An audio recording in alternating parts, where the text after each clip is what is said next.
I told you last week, I think everybody ought to keep that old book just to go back to once in a while, and it'll help set you right on getting your faith rebuilt. Our lesson today is a good lesson, a little different lesson in it than what the old book where it left off. But anyway, I want to welcome everyone out to our service. If we have any visitors and want you to feel welcome, make it a part of your service. God will bless you for it. I'm sure that there would be some that would have prayer requests, but under the circumstances, we can't be in here like we normally do. So take your requests to God, and we'll pray on them, and you are praying on them, and I'm sure God will answer them and be according to His will. So at this time, we're going to go to prayer. Father, we thank you for this day, and for all that you do and all that you provide, the many blessings you bestowed upon us. We ask you to go with us today, Lord, through this lesson. Bless us as you see fit. If there's anyone that would have a prayer request, Lord, we'd ask that they take it to you and that you would answer it be according to your will. Bless all those that made it out here today, Lord. Special blessing on them. Be with all the sick and afflicted, Lord, that couldn't be here. Those that are in hospitals, nursing homes. Especially all those little kids, Lord, that's in these cancer hospitals. We don't understand the reason for that, but we know that you have a plan for it all. Go with us throughout this day. Lead, guide, and direct us. Bless us, Lord, as you would see fit. These things we ask in Jesus' name. Amen. Hey, the speakers outside ain't working. You just barely hear you on the radio. Alan's working on that. Okay. You do it now. Somebody, I'll stand out there and you can tell me what. The radio, you gotta turn it up real loud before we can hear you on it. Yeah, we're having a little technical difficulty with our speakers.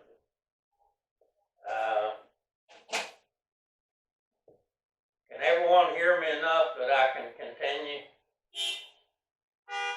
Okay, may have to turn your radios up a little bit, but with the Lord's help, we're going to get through this.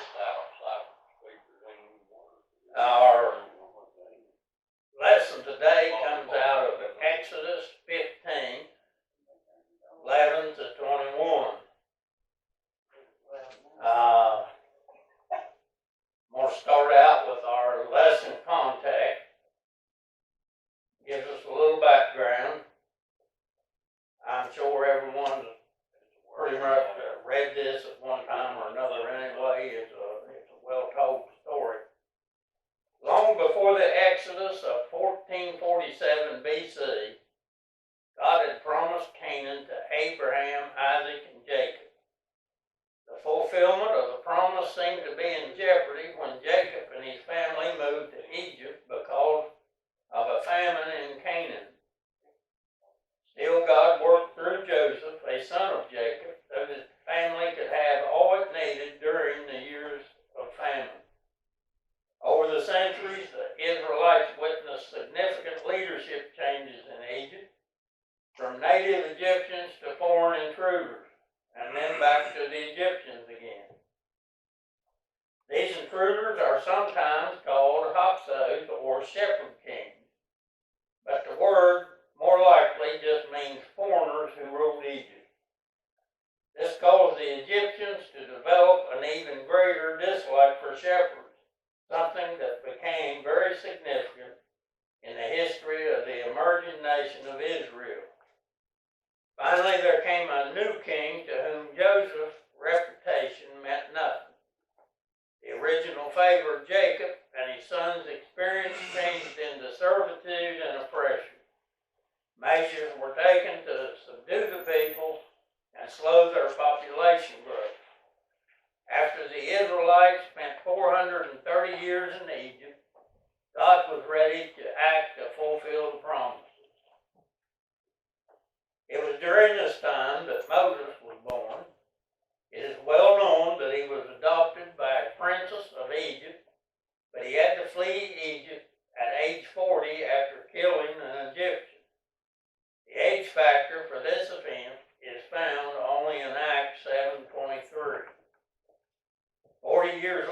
Moses encountered the Lord at Sinai, God called Moses to lead his enslaved people away from Egypt, and the promise was repeated.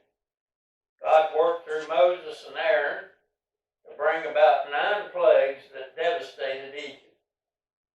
The 10th plague took the lives of all the firstborn except among the Israelites. At that point, Pharaoh expelled the Israelites from Egypt. It had been 430 years to the day since Jacob and his family entered Egypt. As God's people left Egypt, they were reminded again that their destination was Canaan. Pharaoh, however, changed his mind and decided to bring his labor force back. The Egyptians pursued Israel to the edge of the Red Sea. It seemed that the Israelites were blocked by the sea, and victory for the Egyptians was assured. God had other plans.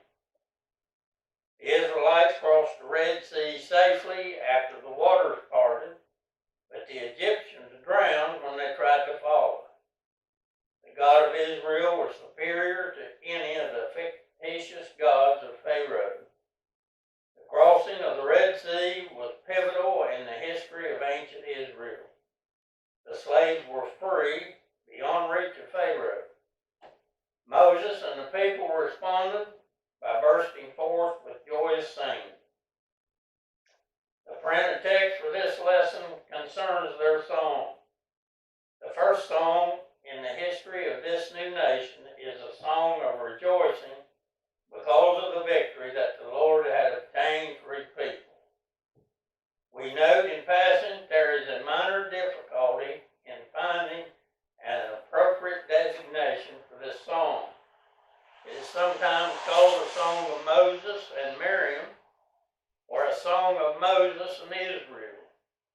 A song of Moses already exists in Deuteronomy 32, 31, and 30, which introduces the chapter that follows as a song of Moses. Song, Part 1, God's preeminence. Who is like unto thee, O Lord, among the gods, who is like thee, glorious in holiness, fearful in praises, doing wonders? The 2 radical questions point to the uniqueness of God. The Egyptians had hundreds of gods and goddesses, though some of the plagues might have been considered attacks on Pacific gods, like darkness explicitly challenging the sun god. We know for sure that the plagues were a judgment on all the Egyptian gods. So-called gods that were conceived in human imagination and created by human hands were no match for the Lord. The second question builds on the first, focusing on the Lord's great attribute that set him apart from other gods. Emphasis on God's holiness begins in the book of Exodus and continues through Revelation. In a way, to call God holy is to call him unique. He is totally unlike any false deity that has ever or could ever be imagined to exist. Because the Lord is holy, he also commands his people to be holy. Only by being unique in ways similar to God's character can his people be a blessing to the nation. The final phrases of the verse declare that the Lord is to be held in reverence for his praiseworthy deeds and for the wonders he has done. God's power. Thou stretchest out thy right hand, the earth swallowed them. The right hand of God often refers to his great power to deliver his people. In this case, it celebrates God's victory over the Egyptians on Israel's behalf. Given that the earth swallowed them, however, it seems that this verse is also pointing to future events. The Egyptian army was swallowed up by the sea after all. too distant future, Israel would see Korah and 250 like-minded rebels swallowed up when the earth opened her mouth. In that instance, as when the sea swallowed the Egyptians, it was a sign of God's judgment on wickedness and delivering his people. Deliverance was from the evil influence of Korah and others among the Israelites.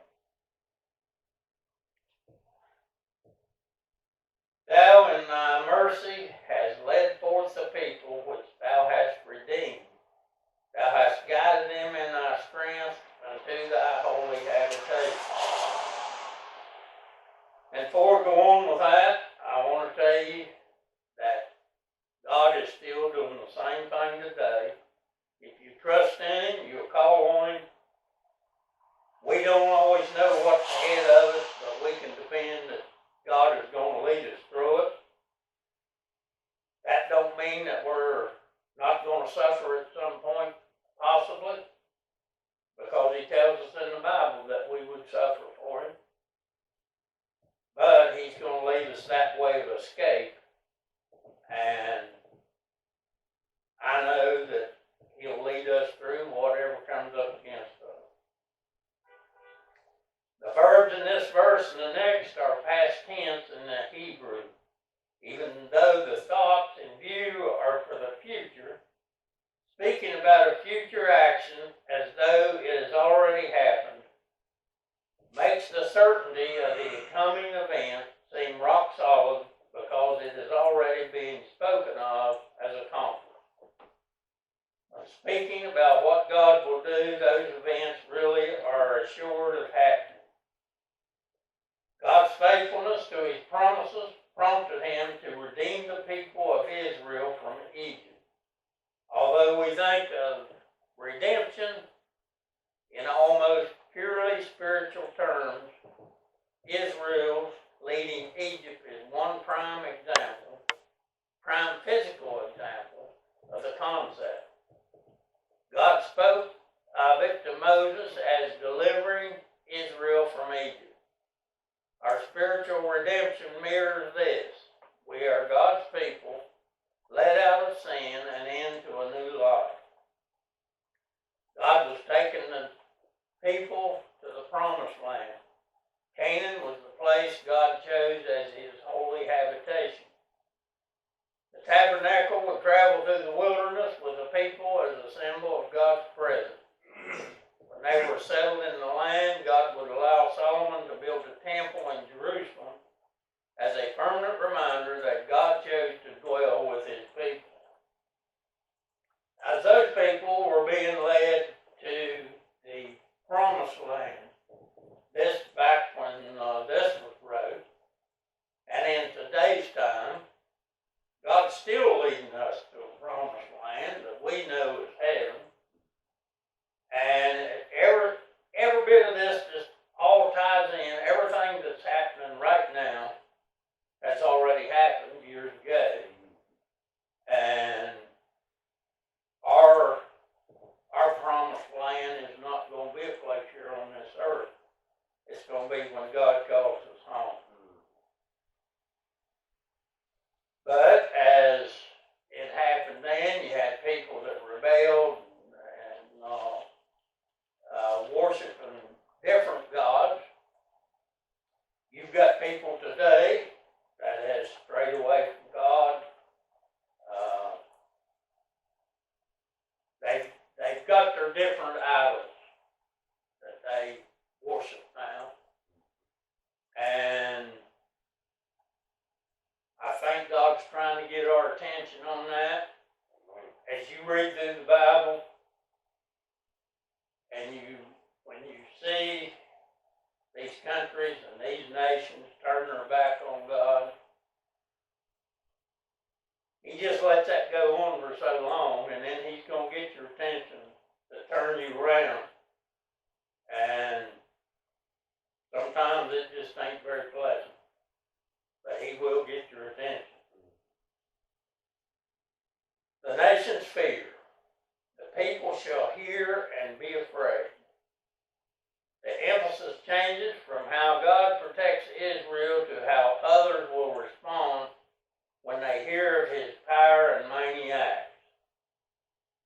sorrow should take hold on the inhabitants of Palestina. The Hebrew word translated sorrow elsewhere describes the pain of childbirth. In this context, it probably reflects the magnitude and acuteness of the pain of the inhabitants of Palestina. Elsewhere, these people are simply called Philistines. The land is still called Palestine today, located on the eastern shore of the Mediterranean Sea. Then the dukes of Edom shall be amazed, the mighty men of Moab, trembling shall take hold upon them. The land of Edom was south and southeast of the Dead Sea. Its inhabitants traced their lineage to Esau. Moab lay east of the Dead Sea. Genesis traces their parentage to Lot by his older daughter. As the Israelites were ending their 40 years in the wilderness, they were instructed not to provoke either Edom or Moab because of the inheritance God had given those nations forefathers. The Israelites even went around Edom, for the Edomites refused to let them pass through the land. This was evidence of the fear of the dukes who led the nation. The amazement and trembling of the leaders of these two nations are emphasized. Certainly, their reactions to God's mighty works for Israel influenced both nations in their entirety. All the inhabitants of Canaan shall melt away. Jericho was located in Canaan and is a prime example of the consuming terror all the inhabitants felt. 40 years after singing this song, Joshua sent 2 spies to the city of Jericho. Rahab, a Canaanite woman herself, reported that the people of the land were terrified of Israel. One reason that she gave was they had heard about Israel's crossing of the Red Sea. Now even today, when we hear of some big superpower or whatever that's raising its head, most folks have a fear of them. If there's some way of going around them, they'll go around them. The way they had heard of this of Israel, crossing that Red Sea and how God helped them through that. God was that superpower that seen them through that. And these folks, of course, they'd heard all that. They were scared of that. Fear and dread shall fall upon them by the greatness of thine arm, and they shall be as still as a stone as thy people pass over. O Lord, till the people pass over which thou hast purchased. Given that Moses and the Israelites had very recently escaped Egypt into an uncertain nomadic existence, it is not surprising that fear and dread of them did not spread immediately among the hostile nation. Nomads were not necessarily cause for concern, though a large group was worth keeping track of. Not even the Israelites themselves were convinced that they would survive in their new, unsettled existence. But 40 years later, when Israel camped on the east side of the Jordan, opposite Jericho, the tides turned toward fear. Once again, a metaphor, this time regarding God's arm, celebrates the greatness of the Lord in working on behalf of his chosen people. Though the other nations would resist the Lord, their efforts would be as effective as if they stood as still as a stone. This state of affairs would last until the Lord had established in the land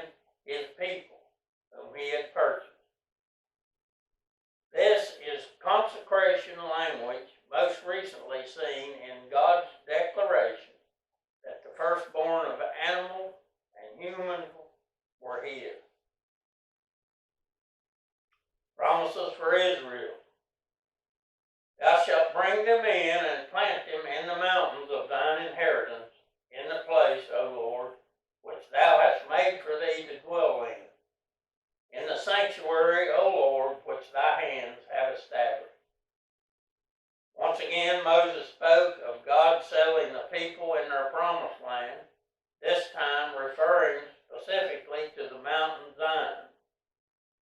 The sanctuary refers specifically to the future temple, which would be built on Zion. The Lord shall reign forever and ever.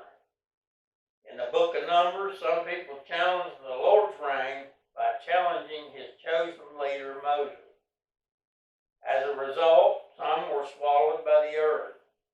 Others were consumed with fire, and 14,700 died in a plague.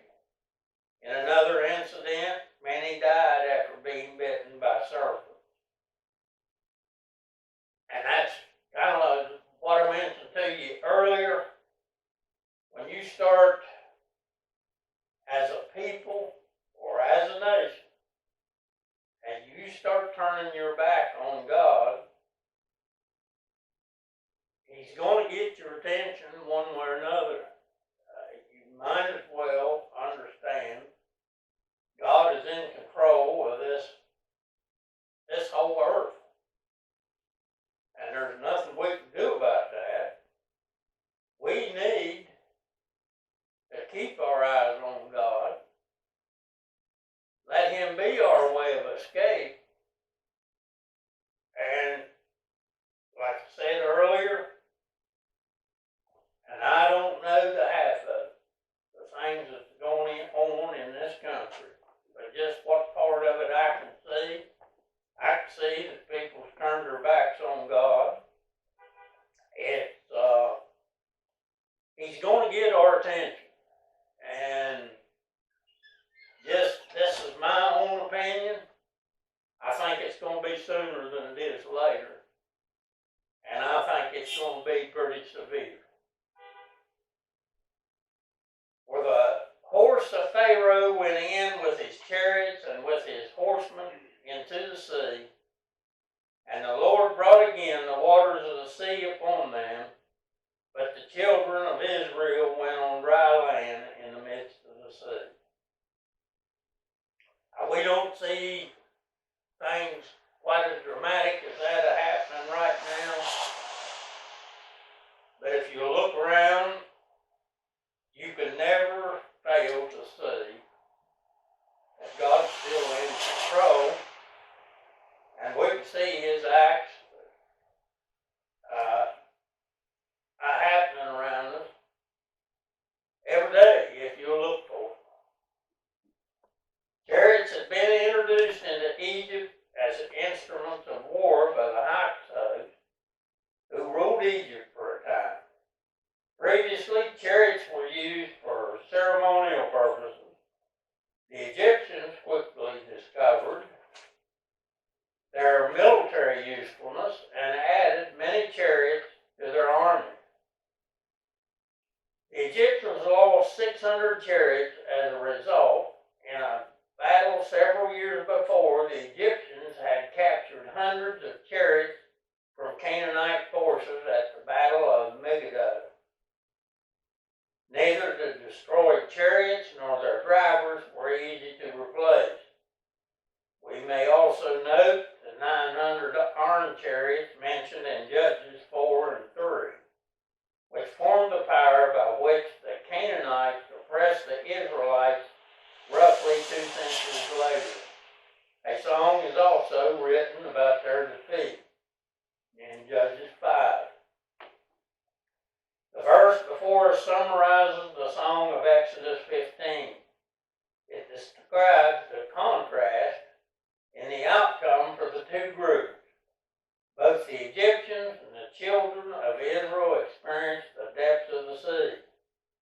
For God's people, the depths were just dry ground. Those same depths became the final resting place for the Egyptians who had been their taskmasters.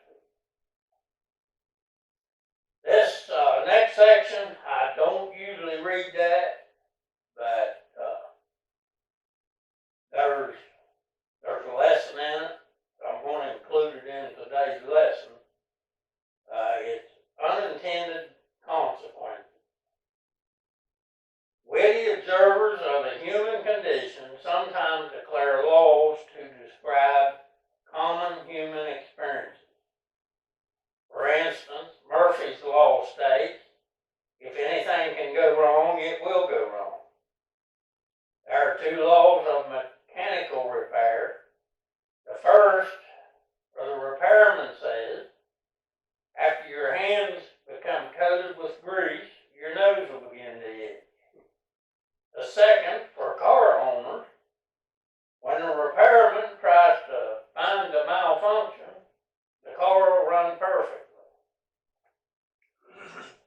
And then there is the law of unintended consequences. Pharaoh finally had yielded to God after the 10th plague. But the man changed his mind and led his army in an intent to recapture the freed Hebrews. Pharaoh and his army died in the process of discovering the unintended consequences of rebelling against God. The law of unintended consequences is stated another way in Numbers 32 and 23. And here's our verse, the lessons in. And we need to understand that. Be sure your sin will find you out. What more needs to happen for you to live in such a way that you don't experience the consequences of your sin? And I think that's something I said last week. Just because nobody's around and you think you get by with something and nobody can see you're going to do that, I'll tell you again, God sees it. You ain't going to get by with anything, and you will pay for it. And Miriam, the prophetess, the sister of Aaron, took a timbrel in her hands, and all the women went out after her with timbrels and with dancing. Miriam and both of her siblings are designated as prophets. She is one of several women in the Bible who have this designation, based on Miriam's comments in Numbers 12 and 2. The term prophetess is appropriate, for she indicated that the Lord had also spoken through her. And there's a little italics there, although at the time she was misusing the facts. Exodus 7, 1 and 2 provides an illustration of the function of a prophet. This is the first reference to Miriam by name, and Moses identified her as a sister to Aaron instead of to himself. Perhaps this is meant to remind the reader that while Miriam and Aaron grew up in the same household together, Moses was raised in Pharaoh's house with limited access to his birth family. Miriam is usually thought to be the older sister of Moses, whose task was to see what would happen to her baby brother when he was placed in a basket at the bank of the Nile. Miriam and all the women used their timbrel and rhythmic dance to provide accompaniment to the song of Moses. How the second part of the song is worded in our next verse. And the exaltation of God. And Miriam answered them, Sing you to the Lord, for he hath triumphed gloriously. The horse and his rider hath he thrown into the sea. And before we go any further, I'll make another comment. If we continue to serve God and we witness for him, we continue to be a light for him, and he's going to see us through any of our troubles, anything that we get into. I was talking to Alan and Jean earlier about about a book I've got in the mail. Since early times, people have tried to do away with the Word of God. And as we're proof here today, that ain't never going to happen. God's going to be right here with us. His Word is going to get through. Eventually, everyone on earth is going to hear it. The refrain that Miriam and the woman sang is very similar to how the song begins. The implication may be that Miriam is the one who leads the other women in a type of antiphonal rendition. In any case, their words are a final reminder on how the most powerful nation in the world at that time was no match for the God of Israel. And that's the way it's going to be from now on. Now, they can try to put God down and you can turn your back on Him. Just because you turn your back on Him, that don't get rid of Him. He's going to be right there. Whether you choose to accept Him or reject Him, that's going to be a choice you've got to make. And if you choose the wrong choice, I feel for you. We'll read the conclusion. Our songs always come with context. For instance, the story behind Amazing Grace adds depth to the lyrics of the song itself. Especially in North America, has shaped how we hear or sing it today. The situation in which we have heard it played or sung changed how we process the lyrics. Different arrangements let us hear the song afresh. Like the song that Moses, Miriam, and the people sang, our songs come from specific situations of deliverance, of healing, of crossing from death unto life. When we sing, with whom we sing, these things matter. Therefore, let us do as the psalmist challenged us and sing unto the Lord a new song, for He hath done marvelous things. What song will you sing as a result of God's character and work in your life, in your family, church, and community? Now, quite a while back, I told you about that song, Amazing Grace, how that come to be wrote. I'll give you a quick background on that. There was a young man that, he just becomes unruly. His dad just run him off. And he ended up working with another man on another ship. And of course, once they were at sea, he was still so unruly. Could nobody handle him. They finally put him clear into the bottom of the ship, just keeping him away from everybody. He had done come to the end of his rope. And while he was laying in the bottom of that ship, God come to him. And he realized the shape he was in, and that he was lost, and was probably even going to be lost with that ship. And the guy wrote that song. And in later years, when I read about this, the guy even became a preacher. So God can use any of us. Don't matter what our background's been. If you'll turn your life over to Christ, He can use you. Even the least of us. I've heard Gene preach about one of the kids that used to be here at church. I think hearing that kid's prayer was a big influence on him. You don't have to be great. You don't have to be looked up to. But God can use you.